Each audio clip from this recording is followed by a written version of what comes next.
Hello, everybody. Welcome to Haiku Talk. I'm your host, Ben Ga, your friendly neighborhood haiku poet.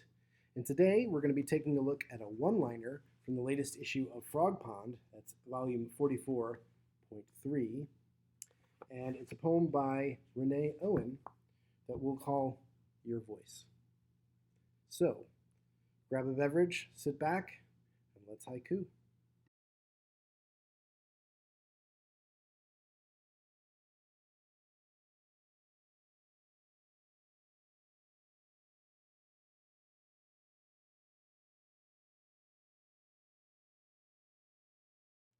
Okay, welcome back. Again, we are going to take a look at Renee Owen's one-line haiku, Your Voice, from the latest issue of Frogpond, which is still from 2021. It's the autumn 2021 issue. That's the latest one we've got. So the poem, the one-line haiku, goes like this. Your voice in the wind chimes. Your voice in the wind chimes. Very nice piece. And the question always comes up when you encounter a one-line haiku is, why did you write it in one line instead of using it in 3 lines? Which is the kind of the more standard template. Or why not a 2-liner or any other format? Why did you choose the one-line haiku? And the reason I think that that's the case here is that we have this one line. It's like talking about a voice, we're talking about the wind, we're talking about wind chimes. And so it's like a one directional piece. So it starts at one end and blows across the page until the end. And that's why I think that Renee chose to use a one-line form here. And I think it works very well. It also makes it interesting with how those things break apart between the images. And so we'll get to that in just a minute. Now, since it's one-liner, does it use the fragment and phrase format that we have become accustomed to on this channel, in the poems that I've featured in this channel? And I don't really, it doesn't really follow that format specifically. I don't really have a good name for what I would call this doing, but it is something that there is a technique to what's happening here in the piece, and we'll when we break this down, I'll get to that because it's one line, and I normally break things down line by line. I'm going to break this up into sections, and so we'll start with kind of like a line one, or we'll start with, we're going to break this up into 3 sections, but the way you can group these sections together is what makes this interesting and fun. And one of those things that makes one-line haiku exciting, both to read as well as to try your hand out and write. So let's take a look at this one here. So again, it's your voice in the wind chimes.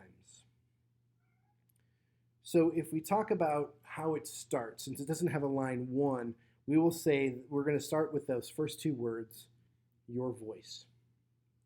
Because this is what acts as essentially the line 1. It is the hook into the poem. It is the thing that gives us information that starts us off into what the scene is. It's what piques our interest to continue reading. And the very direct, pointed your voice points at a specific you in the piece, which we haven't really had much in the previous 10 poems, where we have a you directed at somebody. And so what does that do when you use you or your in a haiku? Because normally, as we've talked about before, a haiku, when it works, it allows the reader to step into the moment and take all of their life story, all of your life history, all of your life experience, and fill out the empty space in the poem to make it your own. And so in this case, when it specifically calls out you, is it speaking directly to the reader as you? And in some cases, that can be the case. In this poem, I think the you in the your voice is more generic. It is speaking of somebody specific, not necessarily to the reader at hand, but it is addressed to a specific person. So what that does is it sets up a relationship between the poet or the I of the poem and another target person, you. Now we don't know if it's what this you is. We don't know who it is, how what the relationship is, what the age difference is, what the gender is. We don't know anything about it. It's just your voice, and so that's because it's vague. And doesn't give you those details. That's why it's gripping to want you to move forward, and it's mysterious. You want to find out what's happening next, and so you proceed forward after your voice. And the calling out of your voice and establishing that sort of relationship directly in the poem also I find very engaging. It's one of those things where you can do it. You have to just do it well. And Renee does a good job here, I think, in this poem. So your voice. Okay, so what about your voice? So the next three words say in the wind. Your voice in the wind. And interesting. Okay, so now we're establishing more of what's going on within the poem, within the scene, with what's going on. So now we're not only have this establishment of your voice, but now we know that we're hearing that voice in the wind. So what does that do?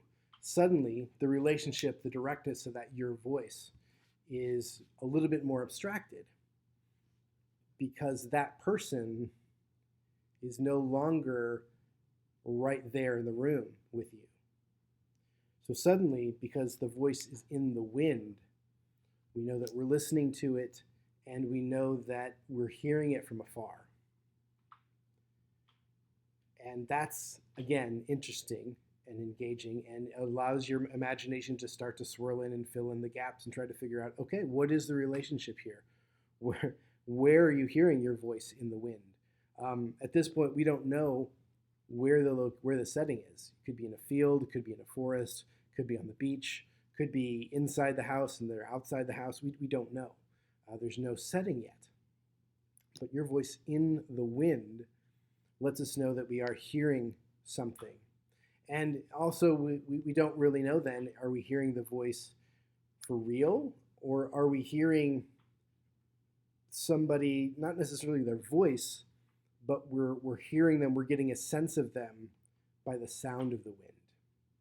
And by the sense of them, I mean perhaps this connection between the I of the poem and the you of the poem, perhaps this person is no longer alive. Perhaps we are sensing somebody that we used to know or that used to be among us. It's no longer here, and we're hearing them in the wind. We're hearing their voice, just like you might hear, not necessarily a ghost, but you might feel a presence. You might have a memory. You might be attached to something that's going on in the natural world that reminds you of this other person. And so I'm getting a big vibe in my Ben world when I'm looking at this. I'm getting a real vibe that this person is no longer here, and this is a kind of a lament that it's windy outside and you're hearing this person, their voice in the wind. But let's move on to that last little phrase, last little section. In the wind chimes. So we have a whole new auditory element here. And we have another hint or a nudge, a suggestion about where this scene might be taking place. Because where do you encounter wind chimes? So Renee's using the suggestive language of haiku to suggest to us, to trigger our imaginations to try to pinpoint a location of where this is occurring. Now, if you're hearing wind chimes, you're generally not probably going to be deep in a forest. You're probably not going to be out in a field. You're probably not going to be on a beach. So we're starting to narrow down where this scene might be taking place. And for me, when I think of wind chimes, I think of a home. I think of a house, or someplace, or maybe a garden, someplace that's that's a lot smaller than a vast, expansive place like a field or a forest where you might encounter wind.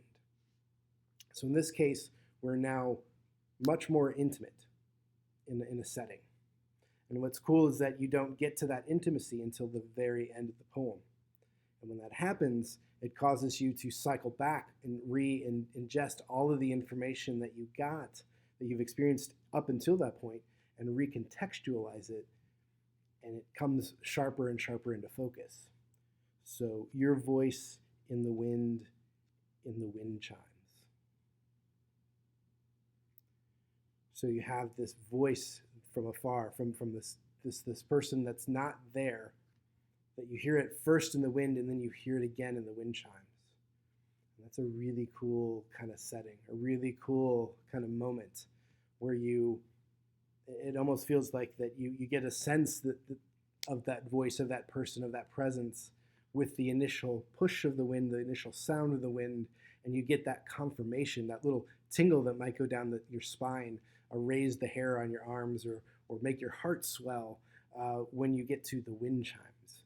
Because then it becomes not just this other thing, this other sound, this big, open, vast sound, but it's become more personal. It becomes the wind chimes, and which have a very specific tone, which you're become very familiar with if they're your own wind chimes. And maybe those wind chimes were a gift from this person. Maybe this person really liked wind chimes or gardening or whatnot, and that relationship, by hearing the wind and especially the chimes, really deepens with that kind of personal, intimate touch. I found that really powerful and really moving. And another cool thing about the way that these poems work is that, I'm going to put the poem up here and you'll see, so we've got your voice highlighted, one chunk. Then we've got in the wind highlighted, another chunk. And then we've got in the wind chimes highlighted, another chunk. Now you can group these things together where you have your voice in the wind as a phrase, which is cool. But you also could pair it up, your voice in the wind chimes, which is also cool. And you can also say the wind in the wind chimes is another relationship within the poem. So you have all of these ways of pairing up these chunks, these images within the poem, to make, and because they all happen kind of simultaneously as you read through the piece. And I get real delight, a real enjoyment out of seeing a poem like this and seeing how it sits on the page and reading through it once, getting to the wind chimes part at the end and recontextualizing the poem, going back through and re-experiencing again now that I know what it is I'm looking at, and then also starting to see how playful it is with all the different ways that this thing can come together and be put together. And that's why I don't really want to say it's a fragment and phrase poem, because you can group these things together in so many different ways and they all work. And so I don't know exactly what you'd want to call this other than a one-line haiku. And it's something that is fun and it's something that really is expressive in a one-line haiku format, as opposed to a three-line haiku. You can still do this very much in 3 lines, and still have the similar ways that the lines talk to one another, broken up into 3 chunks that way. But I think because we're talking about the wind, and because we first hear the voice, we read the voice on the page, and then we hear more about it as it goes along until we get to that final chime, and then you're back at the beginning and again. I think the one line just works so remarkably well. And it's a strong case for why and when you can use one line with your work. So very nicely done, Renee. Thank you for that. And it's a wonderful piece. And we have a very, very windy time right now here in winter in St. Louis. We've got cold weather moving in. I know that when that moves away, we're going to have the windy spring. So wind is very much at the forefront of where I'm sitting right now. And that's a cool thing about haiku is that, when you encounter them, and this is true of any kind of poetry, but you bring with it, you really, your environment that you're living in really influences what pops out at you in the pieces. And I'm a big fan of rereading books, especially. Now, I'll read all the haiku in this journal 3 times before it goes to the shelf. But if I'm pulling out an anthology or an individual collection of work, I'll read that, a couple times, several times, but pick it up different times during the year. And, it's really interesting. If I were to read this poem again in the spring or read it in the fall, the images that are going to pop out at me are going to be a lot different. Like you read this poem in the fall, and you're thinking of the foliage and the leaves, and you're thinking of, the things breaking down, going into winter, and sort of the decay and the passage into another world, another life.